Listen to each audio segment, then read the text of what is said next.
Bueno, buenos días, buenas tardes, buenas noches.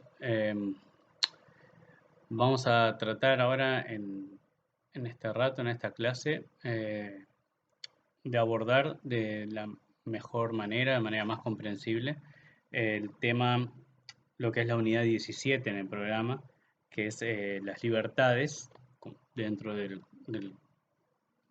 la gran unidad, digamos, del gran tópico de las libertades, la libertad de reunión y asociación.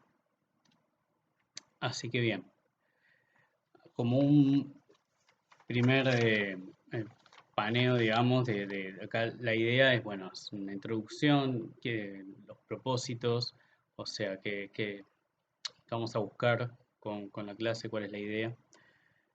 Un poquito de historia, me gustaría problematizar un poco el tema, todos los derechos se prestan y difícilmente unos mucho más que otros, pero estos eh, son bastante eh, van como en diagonal, digamos. Es decir, es muy difícil categorizarlos, por lo menos con el sistema tradicional de las generaciones. Son transversales, digamos, esa es la palabra.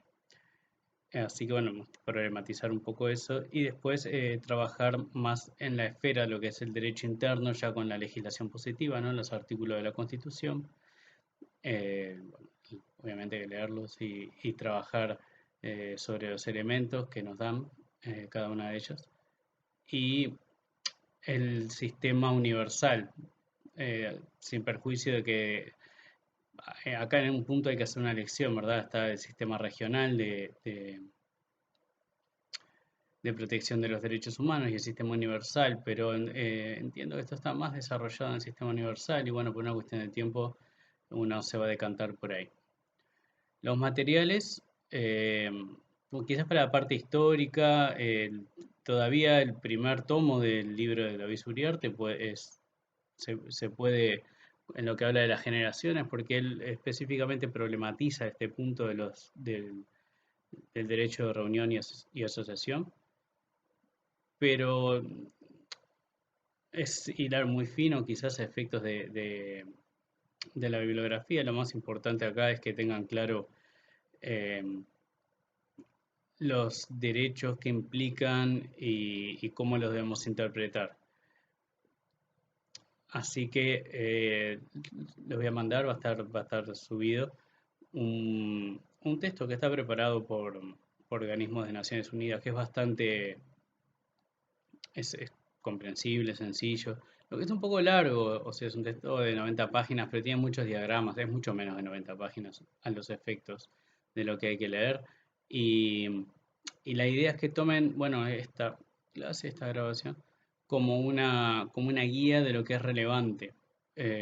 Porque sí, sin duda el texto tiene muchísimo más. Pero bueno, ustedes al momento que vamos viendo punto por punto, esto que ya presenté, van a poder, en el texto que va adjunto, van a poder, bueno, enseguida reconocer de qué estaba hablando y profundizar un poco más sobre esos puntos o aclarar, bueno, sin perjuicio de las preguntas que me puedan hacer. Em, Eso, por un lado, porque claramente en 90 páginas es mucho más, ¿no? Pero bueno, la idea es no mandarles un libro por clase, así que es solo para tranquilidad. Lo mismo con volver al texto de Uriarte. Entiendo que además probablemente ya lo hayan leído para la primera prueba. Em, Solo les digo que ahí hay más para profundizar sobre el tema del derecho de reunión y asociación, leído desde el contexto de las generaciones, o sea, sepan eso. Y, y a efectos de lo que es la Constitución, el trabajo en la Constitución, o sea, el derecho interno, ¿no? Abordado el derecho interno, acá entiendo que hay que ser prácticos en este punto, o sea, vamos a ver que lo que está en la Constitución es absolutamente relevante, o sea, nuestro derecho interno, la norma está en la cúspide y ahí está la gran discusión, bueno, están los tratados de derechos humanos superiores o de igual rango, inferiores, sostendrán algunos, bueno, eso ya lo hemos hablado, pero sin duda digo, no se puede soslayar la importancia, la relevancia de la Constitución bueno, es el primer punto que vamos a trabajar. Pero la bibliografía ahí entiendo que a estos efectos, o sea, lo que está plasmado en la Declaración Universal de Derechos Humanos, pero más en especial en el Pacto Internacional de Derechos Civiles y Políticos, eh, es lo que vamos a hablar ahí a manera de doctrina, en los elementos, bueno, todo eso va a superar con creces lo que está trabajado sobre la Constitución, porque además son artículos que, bueno, que tienen mucho más. Entonces, de alguna forma está incluida, y uno cuando estudia esto ya está estudiando lo que dice. No hay una contradicción acá. Y no solo no hay una contradicción, sino que tampoco en nuestro derecho interno, en los artículos bueno, 38, 39, ¿no? No, no hay elementos que no los encontremos en lo que se ha trabajado a nivel del sistema universal. Entonces, o sea, digamos que en este caso particular se comprende con lo que podemos ver de los desarrollos, ¿no? Doctrinarios y jurisprudenciales de Naciones Unidas, podemos ver que perfectamente eh, puede estar comprendido cualquier doctrina dogmática nacional. De hecho lo está. Sin perjuicio de esto, hay mucho escrito, yo no estoy diciendo con esto que no haya nada escrito, hay muchísimo escrito sobre el derecho de reunión y asociación, en especial en lo que se refiere a todo la lectura desde el derecho laboral. Pero, bien, es solo de efectos de la clase y para el parcial, porque, o sea, bibliotecas enteras están escritas sobre este punto, sépanlo. Y además, sí quise enfatizar en que con esto no estoy eh, defendiendo de alguna forma la teoría, el ideal de que el derecho internacional de los derechos humanos está por sobre la Constitución. No estoy necesariamente planteando una posición en ese punto al decir que, bueno, que lo que estudiemos en el ámbito de Naciones Unidas comprende también el derecho interno. Podría decir eso para este punto en particular y solo a efectos pedagógicos, pero nada más. O sea, es legítimo adherirse a esa tesis, pero no es lo que se está haciendo acá y en última instancia, si defendiera una postura así, los argumentos serían otros. Así que bien, teniéndose en cuenta, eh, bueno, hablemos un poco de qué estamos hablando acá, de libertad. Vieron que no, en el programa no usa la palabra derecho, ¿no? O sea, nosotros estamos acá, dice libertad, el punto E, ¿no? No sé la letra E, libertades de reunión y asociación. O sea, de alguna forma, bueno, esta es mi interpretación, se está eh, entendiendo que el derecho es la libertad en este punto, ¿no? Ya hemos hablado el problema, la ambigüedad de la palabra derecho, es decir, del lenguaje natural en general y de la palabra derecho en especial. Pero bien, acá esto no podemos dejar de reconocer de que hay hasta una postura acá. Siempre estamos hablando de derechos humanos, de derecho para acá, derecho para allá. Y cuando acá hablamos de libertad, o sea, lo planteamos desde el punto de la libertad, es como que una interpretación del derecho en tanto libertad.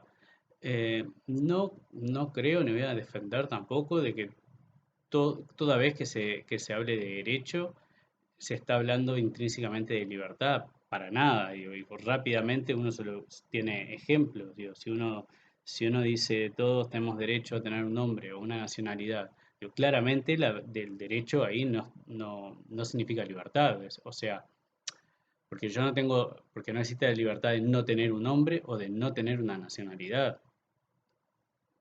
Entonces, bueno, no estoy diciendo que derecho sea sinónimo de libertad en ninguna medida. Pero lo que sí hago notar es que de alguna forma aquí se interpretó como que este tema, este tópico de libertad de la reunión y la asociación se deben entender desde la perspectiva de la libertad. Esto es una posición filosófica bastante fuerte, o sea, se está planteando un punto no menor acá, un punto medular. Y, y bien, eso entiendo que hay que hacerlo notar. Eh, En tanto a la historia, uno podría ir, bueno, desde la antigua Sumeria, como siempre, ¿no? Así, por suerte contamos con, con material historiográfico sobre la antigua Sumeria, estamos hablando de 8.000 años antes de Cristo, 6.000 años antes de Cristo, y en tanto tenemos hasta desde el Código de Hammurabi y desde el cilindro de Ciro, tenemos hasta en las tablillas sumerias, tenemos eh, algunas disposiciones que podrían de forma muy voluntarista entenderse que son normas jurídicas o protonormas jurídicas, pero acá vamos a ir mucho más adelante. Eh, si recuerdan, y acá está lo importante, creo, de este punto, a aquella vieja pero no caduca distinción entre las generaciones de derechos humanos hechas por Karel Basak, fines de los años 70, entre los derechos de primera, segunda y tercera generación, que a su vez se relacionaban con los tres postulados de la Revolución Francesa: libertad, igualdad y fraternidad. Eh, Solidaridad, digamos, la última fraternidad se ha entendido más como solidaridad a efectos de la doctrina, de la dogmática de los derechos humanos. Y acá, eh, por lo menos, esto es muy discutible que esta distinción pueda ser realmente operativa en el mundo real, digamos, más allá de las aulas bueno, de las cámaras ahora. Eh, pero, pero bien, en este punto, la problematización, que de alguna forma es ver los límites que tiene el, esta idea de esta forma de clasificación, también nos ayuda a entender mejor los derechos. O sea, la filosofía que está detrás de cada derecho, de la forma de protección de cada derecho, de las situaciones y relaciones que se establecen. Entonces, termina siendo, a veces por su propia inoperancia, por su propia inoperancia límite, porque también explica muchas cosas esta distinción, pero nos termina ayudando. Y esto de alguna forma es lo que está, un comentario bastante rápido, decir, pero David Uriarte en el primer tomo lo habla esto. Y vamos a hacer una pequeña recapitulación. O sea, digo, como nosotros hablamos de los derechos de primera generación, eran los famosos derechos que se entienden como los derechos de libertad, donde una de las características principales es la no intervención, o sea, el dejar hacer, el no prohibir, el no restringir. Y el efecto de normativa, la normativa que se le hace el Tratado Internacional, que es como la expresión jurídica en derecho positivo de esta generación de derechos, es el Pacto Internacional de Derechos Civiles y Políticos. Lo mismo con la segunda generación, los derechos de igualdad, con su Pacto Internacional de Derechos Económicos, Sociales y Culturales. Entonces, parecería, en primer lugar, como muy fácil decir, bien, acá tenemos, eh, no sé, el derecho a formar partidos políticos. Bien, eso presupone un derecho de reunión y un derecho de asociación. Y el derecho a elegir y ser elegido, al voto, ¿no? Los típicos derechos políticos en su sentido más crudo, todos serían comprendidos dentro de la primera generación. Sin embargo, el derecho a fundar sindicatos, a trabajar en sindicatos, son derechos que nosotros asociamos rápidamente a la segunda generación, con todo lo que tiene que ver con derecho al trabajo y la seguridad social, son todos están bajo el paraguas de lo que entendemos por derechos sociales.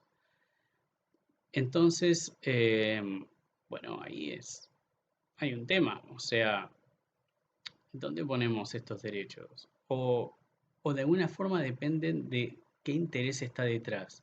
Si hablamos de libertad política y bueno, la idea de poder formar un partido político o una empresa que no sea unipersonal, bueno, en ese caso no habría un derecho de reunión y asociación necesario, no se necesitaría, pero tanto cualquier tipo de- de empresa que tenga más de un socio, digo, ya presupone que estos derechos deberían estar consagrados no debería ser un problema, no debería estar prohibido. Si está prohibido, eh, bueno, no podrían haber ningún tipo de forma asociativa comercial, o sea, no podría existir desde una cooperativa, una sociedad anónima, una SRL, etcétera, ¿no? Las formas más comunes que conocemos, o inclusive una sociedad de hecho, que es quizás lo más informal. Lo mismo con los partidos políticos, o sea, el partido político presupone una asociación de individuos con un fin común. Eh, y rápidamente nosotros asociamos estos ejemplos a los derechos de primera generación, pero si yo hablo de un sindicato, el sindicato rápidamente se entiende como un derecho social. Entonces decir, bueno, en definitiva el derecho de reunión y asociación, ¿dónde estaría? Y de alguna forma, y acá podemos ver claramente, ¿no?, los intereses políticos que están atrás, eh, de la defensa en el mundo real, ¿no? Y promoción de cada derecho, decir, bueno, si estábamos hablando de derecho de la libertad de comercio, la libertad política, bien, ahí el Estado, o sea, enfatiza más, porque sabemos bien que los derechos de primera generación tienen otro andamiaje institucional para que sean mejor protegidos, sin desconocer, por supuesto, que se violan todos los días, digo, pero bueno, cuando vimos lo de la posición de Curtis Abramovich y la posición de Atria, era esto lo que se discutía, ¿no? Los derechos de primera generación que tienen, bueno, ya toda una estructura que los hace derechos más mejor ejecutables, digamos, por decirlo de alguna forma, en caso de tener que llevarlos a un tribunal. Por otro lado, cuando hablamos de los derechos sociales, los derechos de los trabajadores de reunirse, bueno, ahí ya no era claro. De hecho, los sindicatos fueron ilegales mucho tiempo después de que los partidos políticos eran legales. Es más, valga la ironía acá, eran los propios partidos políticos en uso de su derecho de reunión y asociación que hacían ilegales el derecho de reunión y asociación de los trabajadores. Entonces, decir acá que en abstracto no se puede entender ningún derecho y mucho menos este.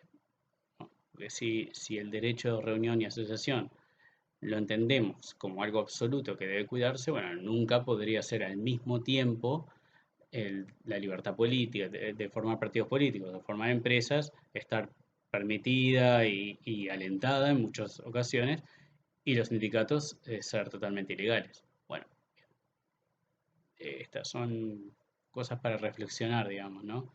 No solo los alcances de las divisiones, estos recortes con fines más pedagógicos, otra cosa, ¿no? Como el de las generaciones de Karel Basak, pero bueno, a su vez nos ayuda a hacer todo este tipo de reflexiones.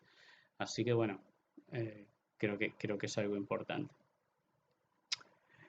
Ahora bien, yendo más a la normativa directamente, ¿dónde lo encontramos esto? Primero empezamos por el derecho interno, ¿no? Y acá vamos a la Constitución.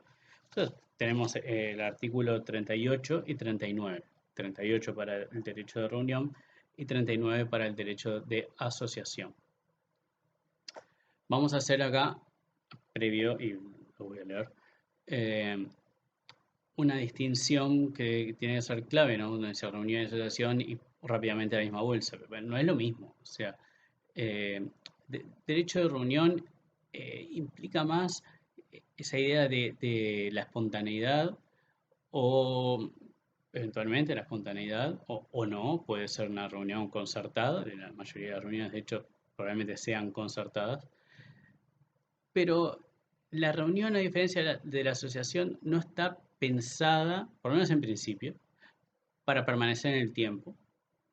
Generalmente tiene un fin, bueno, o claramente todo tendría un fin, pero, pero el fin es mucho más efímero, o sea, usualmente es un fin que se cumple en el momento, digamos, nos reunimos para ir a ver un partido de fútbol, o, nada, o nos reunimos en una casa para festejar un cumpleaños, pero el fin se agota básicamente en la misma reunión.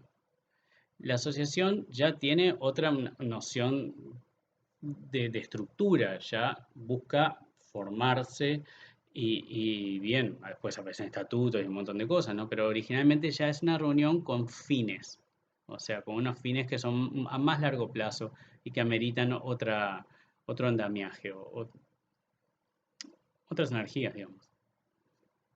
Así que eso es una distinción. Bueno, reunión y asociación no son lo mismo. No solo semánticamente no son lo mismo, sino conceptualmente no son lo mismo. Ahora, en la Constitución, de hecho, también están en dos artículos distintos, ¿no? El derecho de reunión y asociación. Y acá uno podría inclusive decir, bueno, esto habrá sido por casualidad o no. Hay ciertas líneas dogmáticas, digamos, que sostienen que el orden de los artículos dicen algo, o inclusive las- cuando se empieza a enumerar derechos, que unos se enumeren antes que otros tienen un sentido. Bueno, esto hay que tomarlo con muchas pinzas, digamos, pero entiendo que, como todo, vale la pena estudiarlo y aunque sea para refutarlo. Pero nosotros tenemos que el derecho de reunión precede en la Constitución al derecho de asociación y no hay nada en el medio. O sea, el artículo 38 es el derecho de reunión y el 39 es el de asociación.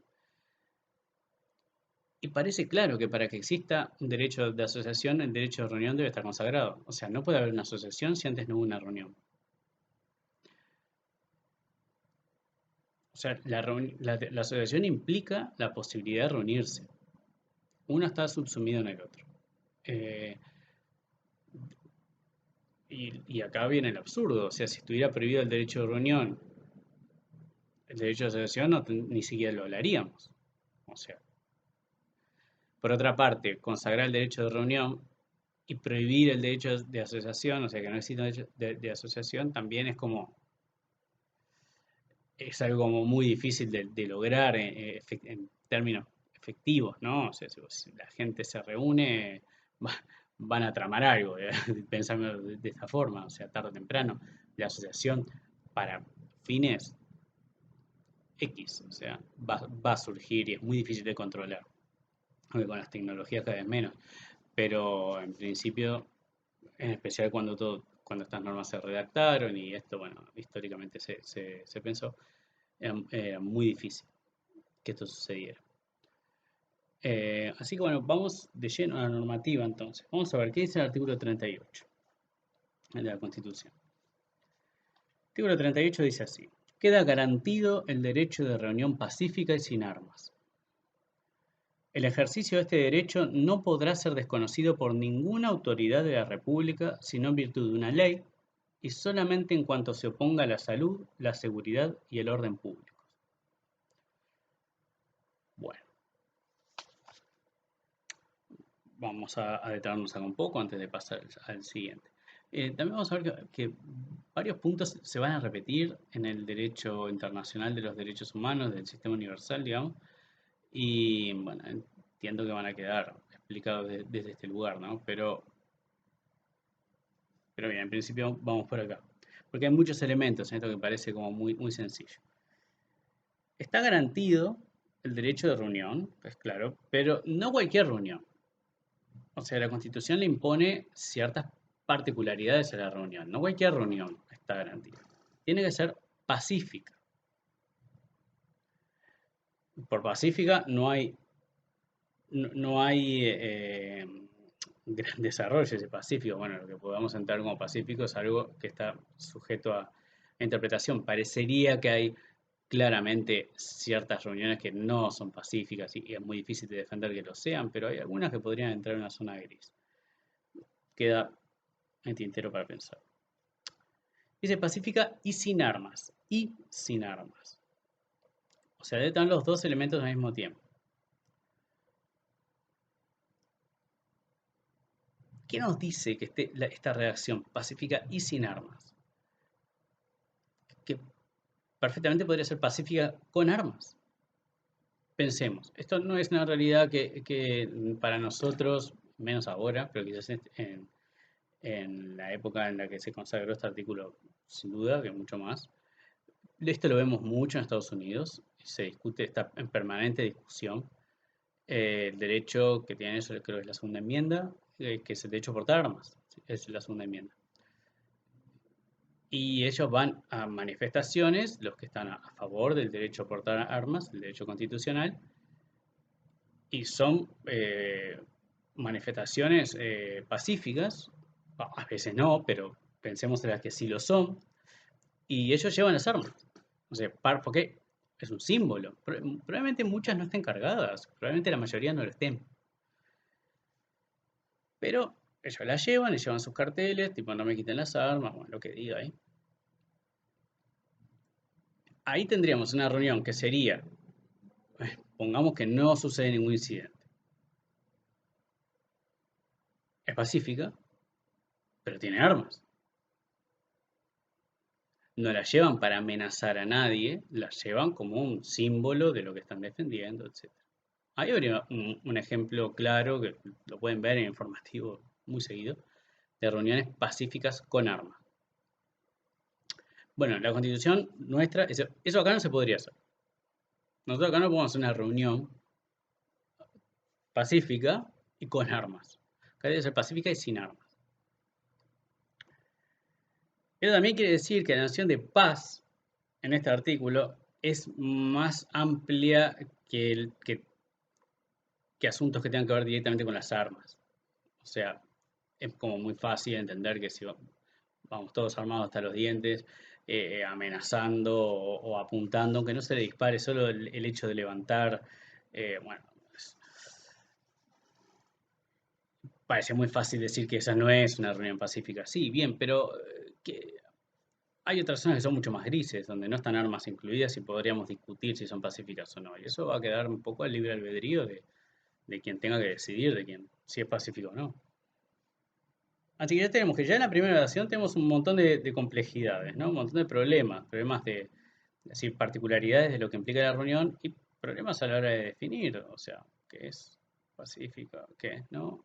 Y bueno, el tema de las armas, que acá en Uruguay no ha sido nunca un gran problema ese tema, por lo menos últimamente, o sea, digo, y a efectos de este artículo, ¿no? No ha sido un gran problema para interpretar qué significa que no.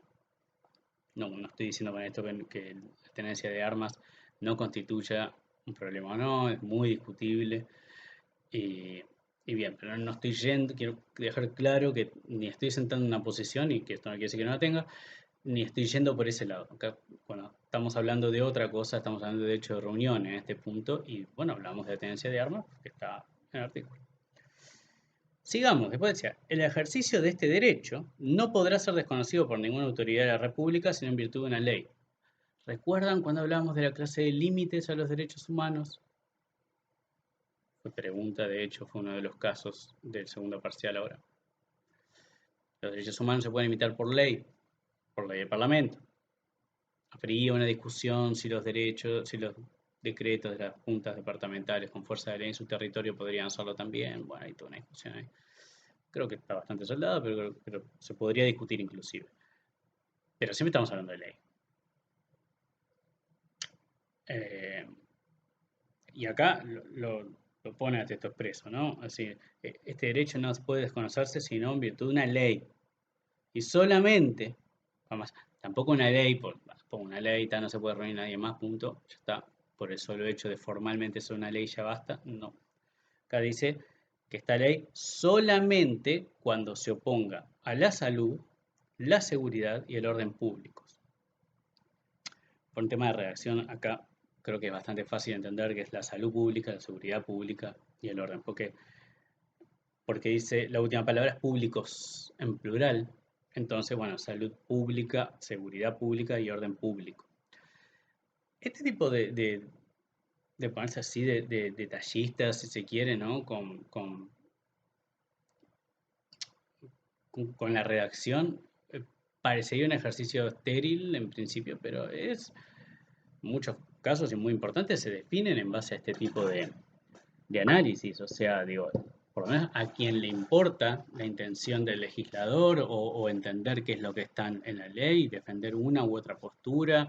Es decir, cualquier tesis a la que uno se adscriba para trabajar sobre la normativa y el derecho implica prestar atención a lo que dicen las palabras, ¿no? El lenguaje.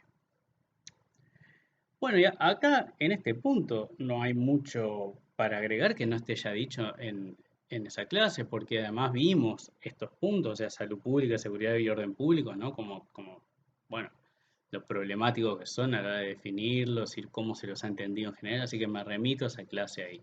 Pero de alguna forma ven que todo eso que hablamos, que es un estándar internacional, si se quiere, ¿no? De límites de los derechos humanos, ¿no? Que sea por ley y cuando por lo menos en situaciones ordinarias, ¿no? Y la Constitución acá está hablando de una situación ordinaria, no una situación extraordinaria que teníamos, es diferente. Pero en situaciones ordinarias tenemos este panorama, ¿no? Se limitaba por ley y se limitaba argumentando en pos de la salud pública, el orden público y la seguridad pública. Más profundizar ahí, bueno, la clase de límites. Pero acá se está poniendo de forma explícita, expresa, digamos, de que ese estándar es el que acá se utiliza también. Bueno, vamos ahora al artículo 38, que es el derecho, 39, perdón, que es el derecho de asociación. Dice así: todas las personas tienen el derecho de asociarse, cualquiera sea el objeto que persigan, siempre que no constituyan una asociación ilícita declarada por la ley. Acá es un poquito más sencillo. Todas las personas tienen derecho a asociarse, ¿no? Así que tenemos un enunciado que es universal. Es universal, acá bueno, como el anterior, ¿no? De hecho, realmente también es universal. O sea, esto implica, bueno, todas, todo. O sea, digo, no estamos hablando de hacer distinciones de raza, de religión, nada, o sea, todos.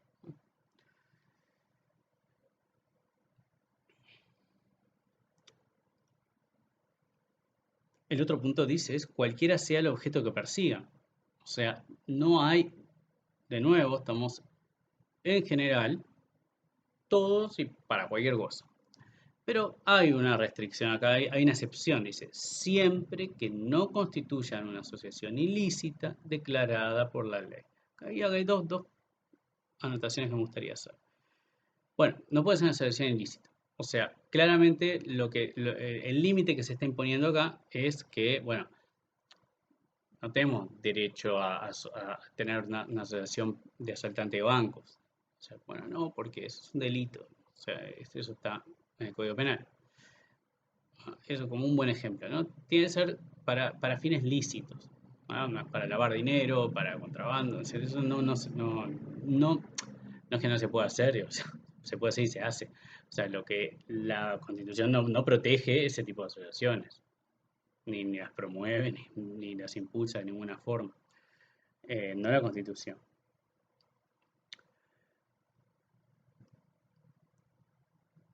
Esto es importante, el último punto, las últimas cuatro palabras, ¿no? Declarada por la ley, ¿no? Es decir, una asociación ilícita declarada por la ley. O sea, entendamos esto claro. O sea, para que sea ilícito, tiene que ser ilícito declarado por ley. Y rige, y esto es del derecho penal, pero en el derecho de los derechos humanos esto también es importante, o sea, tiene el mismo valor, ¿no? Que es que no hay crimen sin pena que lo disponga, ¿no? Nulo crimen sin leche, como se dice en latín.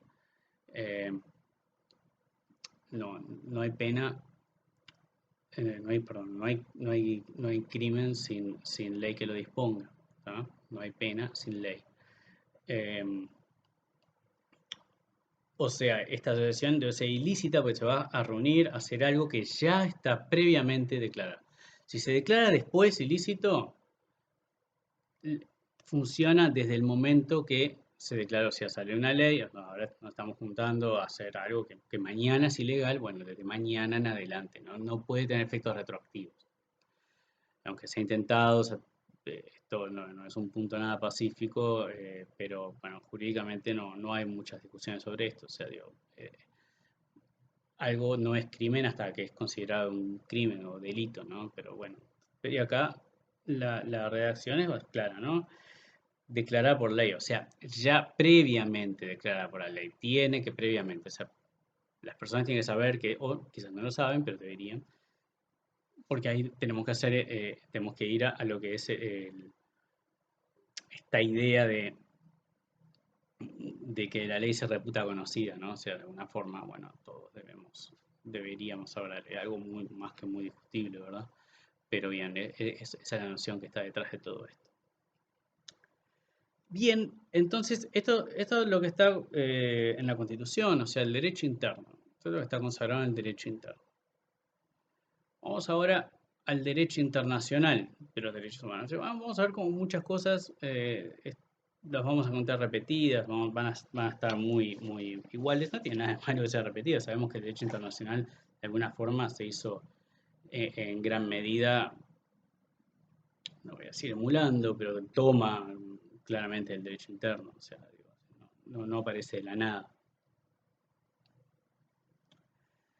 Eh, Dijimos que la protección en el derecho internacional a los efectos son uruguayos, alguien está en Uruguay, tenemos los dos organismos, el regional, ¿no? La Organización de Estados Americanos, la OEA, y el Sistema Universal, la Organización de Naciones Unidas. Y bueno, vamos a trabajar sobre ese, más que nada sobre ese costado.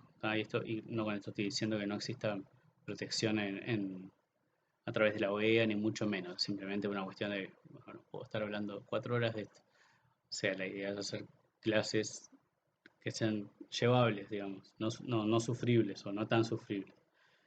Bueno, acá vamos ya directamente al derecho positivo que tenemos acá, ¿no? Tenemos la Declaración Universal de Derechos Humanos y el Pacto Internacional de Derechos Civiles y Políticos. Son los dos instrumentos sobre los que vamos a trabajar. En el primero, la Declaración Universal, tenemos el artículo 20. Y en el Pacto Internacional, el artículo 21 y 22, que son bastante más extensos, y esto es lo que le decía al principio de la clase, que, bueno, que de alguna forma subsumen uno en el otro.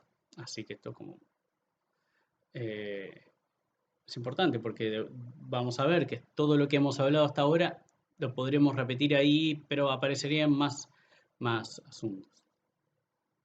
Así que les voy a leer. Esto va a ir, ya les dije que va a estar, es un trabajo muy didáctico que se hizo hace unos años ya, ahora no lo tengo por acá, eh, que les va a servir, creo que les va a servir, les va a ser por lo menos muy, muy sencillo de entender, está muy claro. ¿Sí? La idea es, no está hecho bien con fines pedagógicos, o sea, ¿no?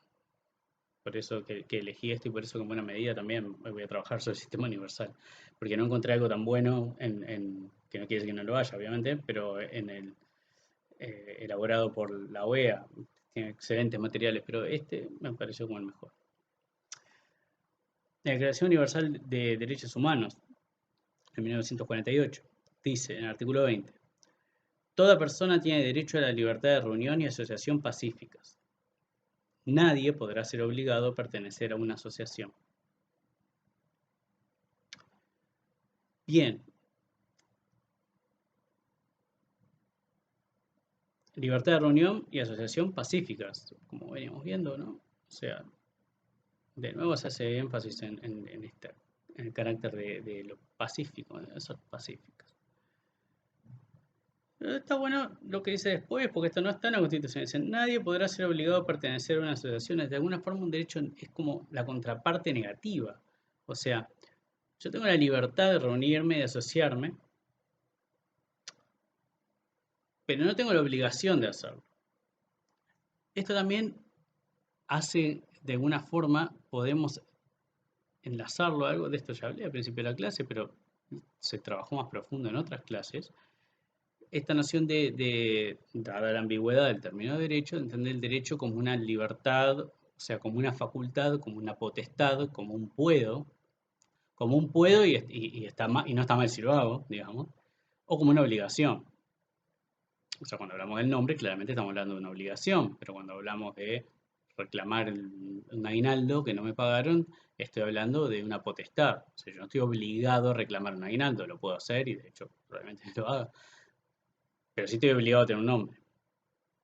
Eso no es una elección, no es que puedo o no tener un nombre, pero sí puedo o no reclamar un aguinaldo. ¿Se entiende?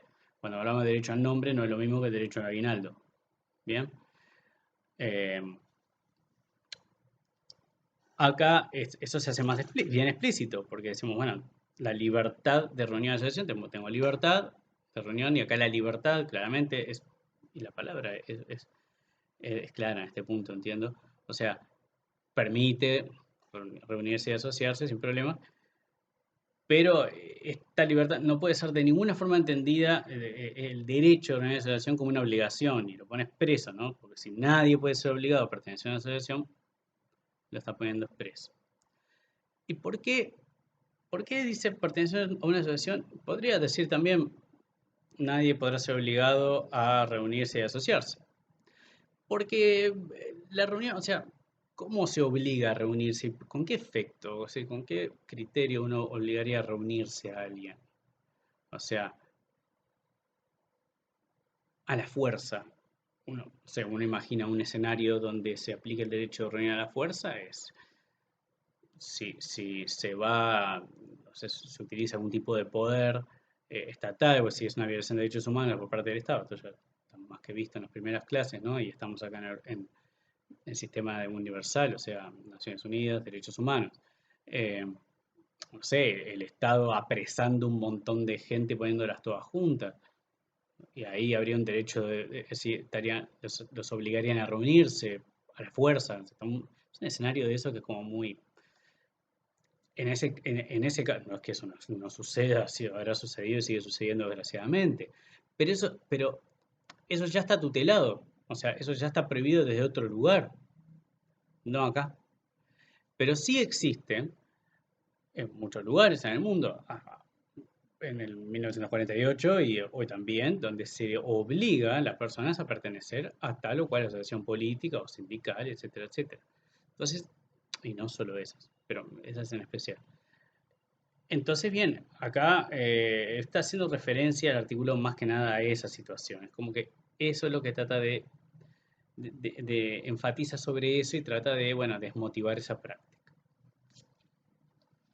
Bien, también eso es el tratado base, ¿no? La declaración. Vamos al Pacto Internacional de Derechos Civiles y Políticos, a ver qué dice por acá. Este ya es un poquito más nuevito, ¿no? Del 66, aunque entra en vigor bastante más tarde, en el 76, en Uruguay más tarde aún. Acá tenemos el artículo 21 y 22. Estos ya son más largos. Lo voy a leer igual porque son los últimos que quedan, así que pero lo vamos a leer. Pero, pero vamos a ver que cuando vayamos punto por punto no hay gran complejidad y ni se agrega tanto más de lo que hemos visto hasta ahora. El artículo 21. Se reconoce el derecho de reunión pacífica. El ejercicio de tal derecho solo podrá estar sujeto a las restricciones previstas por la ley, hasta acá todo, que sean necesarias en una sociedad democrática en interés de la seguridad nacional, de la seguridad pública o del orden público, o para proteger la salud o la moral públicos o los derechos y libertades de los demás. Ok, bueno, lo que tenemos es la reunión pacífica de siempre y la noción de restricciones, de los límites, ¿no? Y lo que tenemos en definitiva acá cuando estamos hablando de qué es la segunda oración, que es larguísima, ¿no?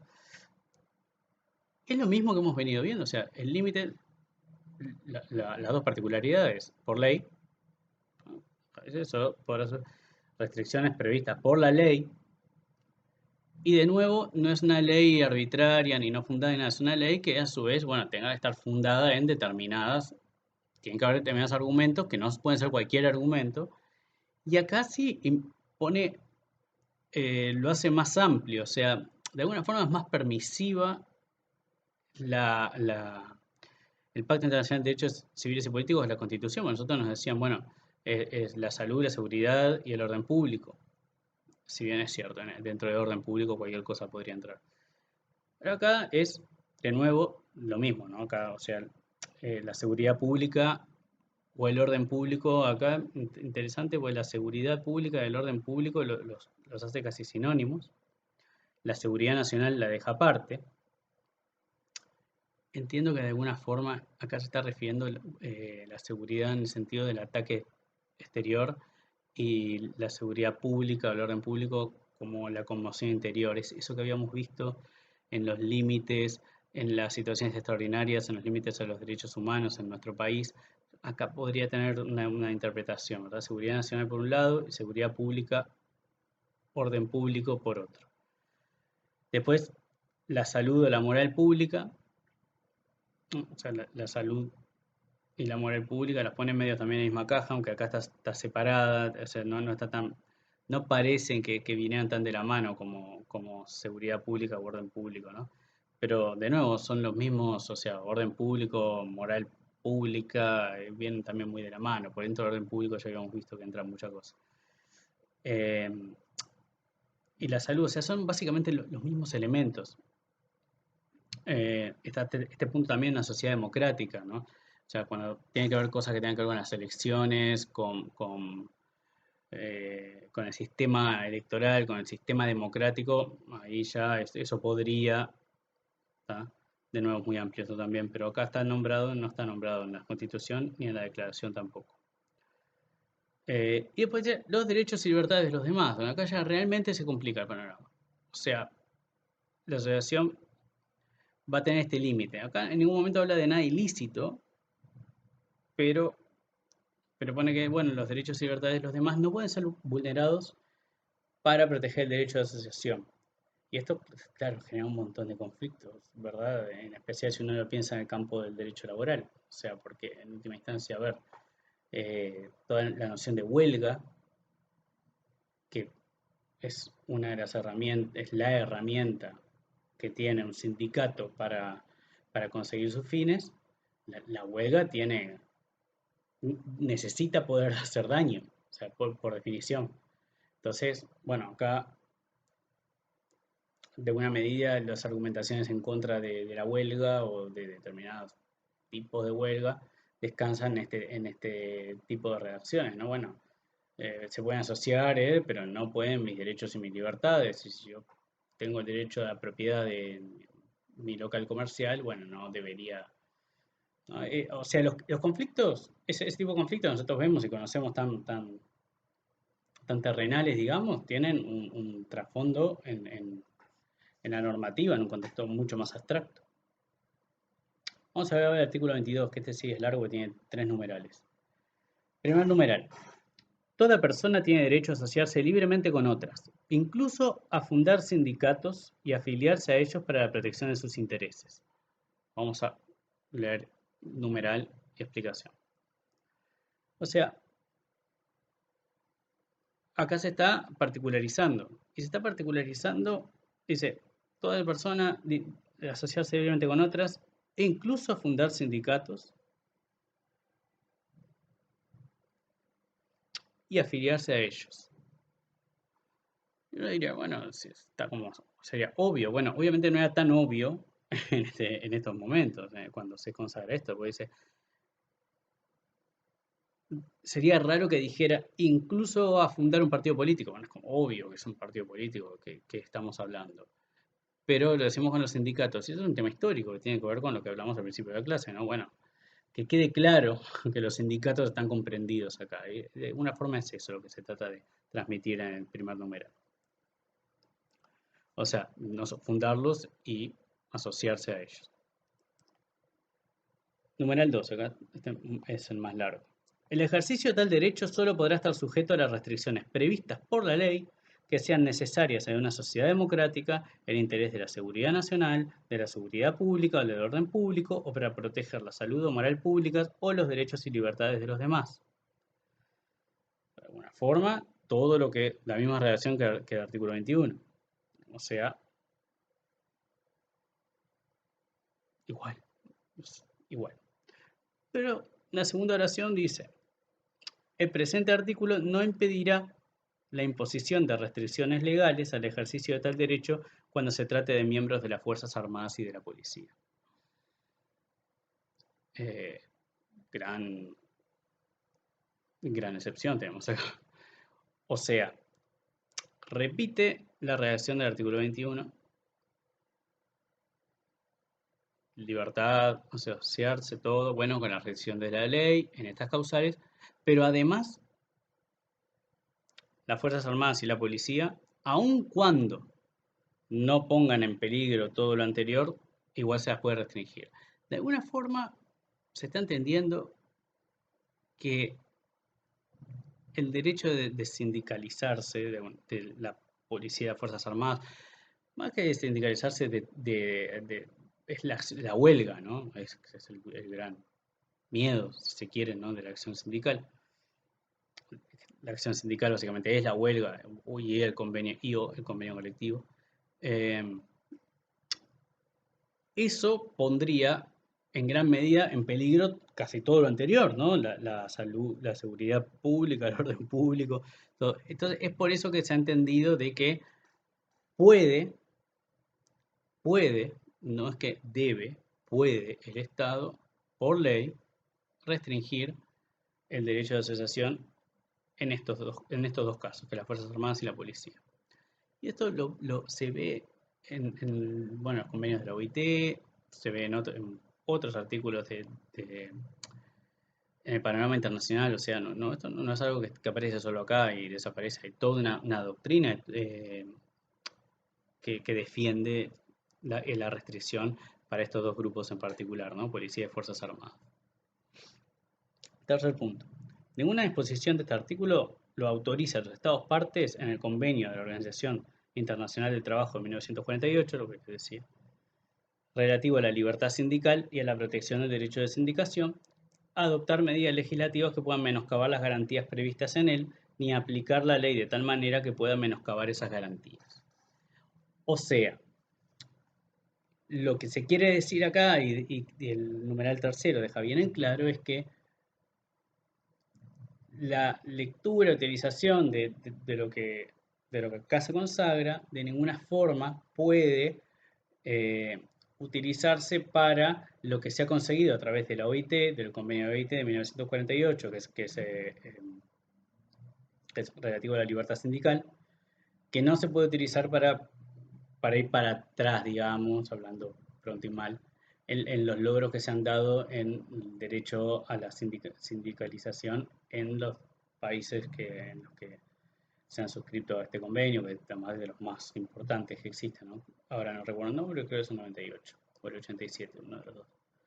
Probablemente sea el 87. Eh, entonces, como que se advierte a los estados de esto, de ninguna forma se puede utilizar para ir para atrás en lo logrado por la OIT en ese punto. Si vemos bien, acá el artículo 22 está directamente relacionado todo el tema de los sindicatos. Si bien el artículo 22 en el numeral 1 empieza muy amplio, ¿no? Toda persona tiene derecho a asociarse libremente con otras. Ya después de la coma es incluso el derecho a fundar sindicatos. Y el numeral 2 y el numeral 3 habla directamente sobre el tema de los sindicatos. Como vieron, este tema de la asociación de los trabajadores es un tema relevante. O sea, toda la introducción de esta clase, o sea, se iba a ver después, no estaba improvisada de ninguna forma. O sea, pareciera que hubieran dos estándares, o sea, cuando vamos a entender lo que es derecho a la libertad de reunión y asociación en general, y ahí uno viene, solamente los dos grandes campos son los tres, ¿no? Quizás la libertad de reunión para lo que es familia y amigos, esparcimiento, algo nada menor, ¿no? Uno podría decir, bueno, tenerlo como una obviedad, bueno, una obviedad cuando se ha tenido la suerte de no estar muy restringido en eso, pero no es algo nada menor. Por un lado tenemos eso. Por el otro lado, cuando hablamos de asociación, rápidamente los tres grandes grupos que tenemos es el político, comercial y laboral, sindical, ¿no? Y los primeros dos están como se los entiende sin conflictos, excepto, bueno, en una dictadura, por ejemplo, claramente el tema de los partidos políticos es, por definición, es un tema que va a ser sujeto a restricciones. Pero el tema de los sindicatos es como un tema que ha sido sujeto a restricciones y dificultades, digamos, eternamente, o desde que se empieza a hablar de estos derechos, ¿no?